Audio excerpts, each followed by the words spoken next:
Welcome back to Podcast PD with Christina. I am excited that you are here with me today.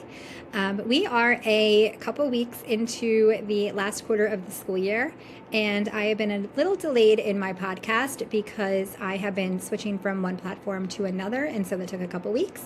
But I am back, and I am excited that you are here with me today.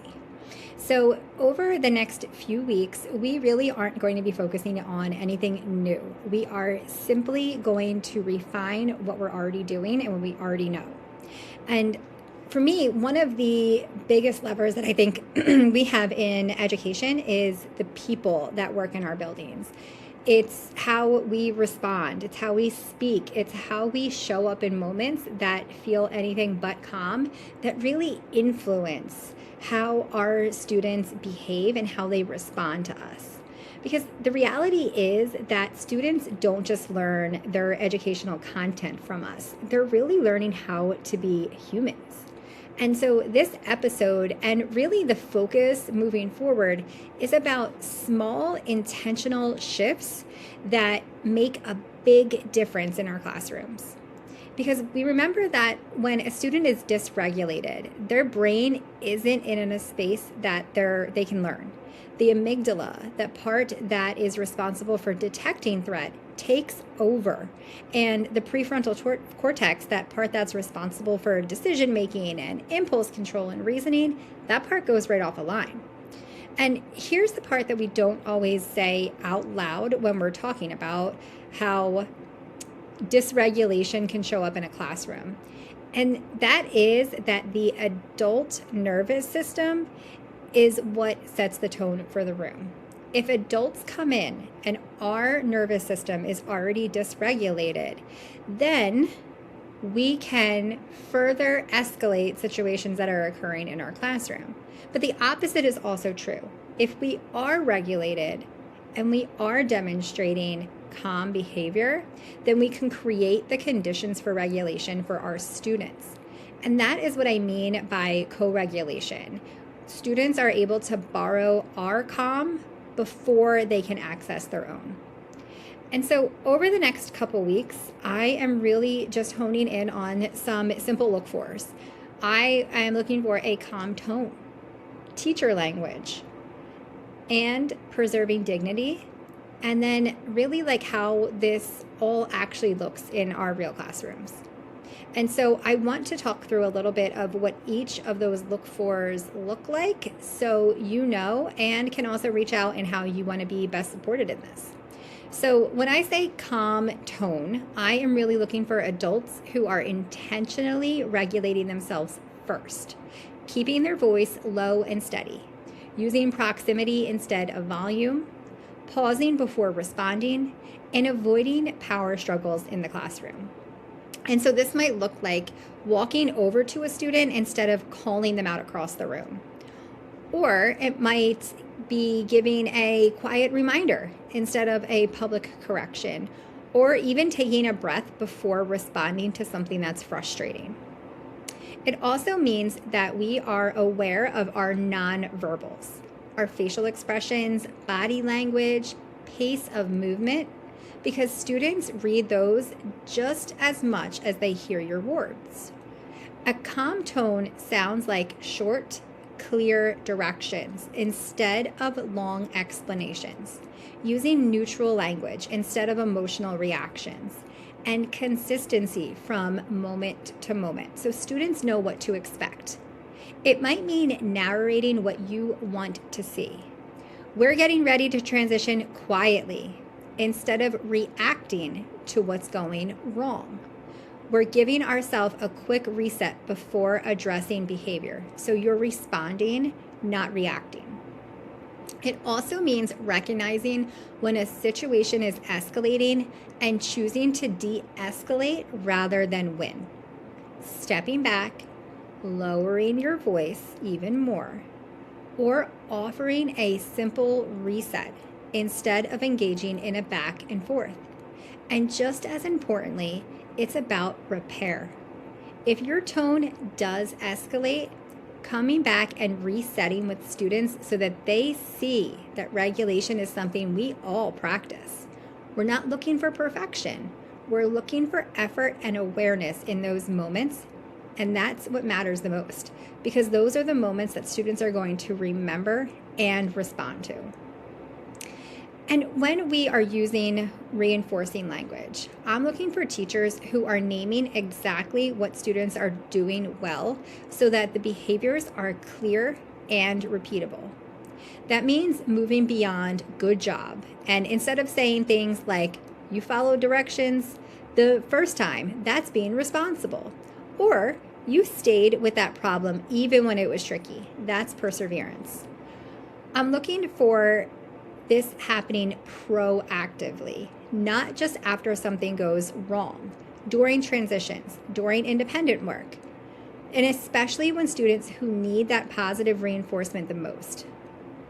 It's about catching students doing the right thing in real time and using that moment to anchor expectations for everyone. You might hear things like, I see three people ready with materials. That's what prepared looks like. Or, this table transitioned quietly and quickly. That's exactly what we're working toward. Reinforcing language can also be used to pre-correct by highlighting positive examples before a task even begins, helping set the tone without needing to address misbehavior later. We're looking for it to be specific, frequent, and authentic, not scripted or overdone, but intentional and tied directly to the behaviors you want to see more of. It should feel like a running narration of success in your classroom, where students clearly understand what is expected because they hear it consistently. The goal is to make expectations visible through language so that students can recognize, repeat, and eventually internalize those behaviors independently. For redirecting language, the focus is on stating the expectation instead of calling out the behavior. So I'm looking for quick, neutral, instructional responses like, show me how we line up, or let's reset and try that again, instead of questions or statements that can escalate like, why are you doing that? Or, you should know better. Redirection should be brief, calm, and focused on what to do next, not what went wrong. It's about keeping the instruction moving while still holding expectations. It also means avoiding back and forth or power struggles. Giving the direction once, maybe twice, and then allowing space for the student to respond rather than continuing to engage. You might see this as using consistent, predictable phrases so that students know exactly what's expected without needing a long explanation. Or pairing the redirection with proximity, standing near a student, using a quiet cue or a subtle gesture instead of stopping the whole class. Effective redirection often sounds like a reset rather than a reprimand. Try that again, show me ready, or fix it and keep going. I'm also looking for tone to stay neutral. No sarcasm, no frustration creeping in, just clear, steady guidance. And when needed, redirection can include a quick choice or support to help the student get back on track without escalating the situation.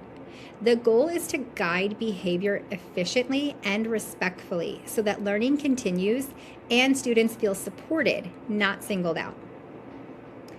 And when it comes to preserving dignity, this is woven through everything.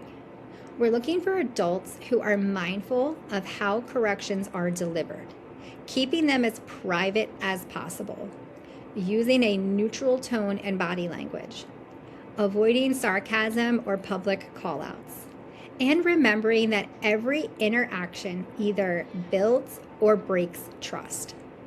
That might mean pulling a student aside instead of addressing something in front of the whole class, giving a student a chance to reset instead of escalating a consequence, or simply choosing words that maintain respect even in difficult moments.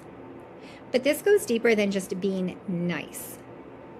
This is directly connected to brain science. When a student feels embarrassed, shamed, or called out publicly, their brain registers that as a threat. The amygdala activates, and once that happens, that thinking part of the brain, the prefrontal cortex, that goes offline. And in that moment, the student is no longer thinking about the behavior that you're trying to correct. They're thinking about protecting themselves, which is why we often see shutdown, defiance, or escalation. Preserving dignity helps keep students in a regulated state where they can actually hear you, process what you're saying, and make a different choice next time. This also connects to a student's sense of identity and belonging. When students feel respected, even when they've made a mistake, they're more likely to stay engaged, repair the situation, and trust the adult in front of them. So I'm looking for language that separates the behavior from the student. Like, that choice didn't meet expectations. Let's fix it. Instead of labeling the students themselves. I'm also looking for adults who give students a way out, a chance to save face and re-enter the learning without feeling exposed.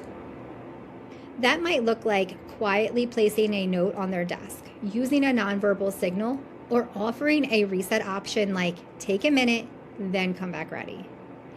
It also means that you're being intentional about timing, not correcting in the heat of the moment when emotions are high, but waiting until the student is regulated enough to actually have and hear and understand the conversation.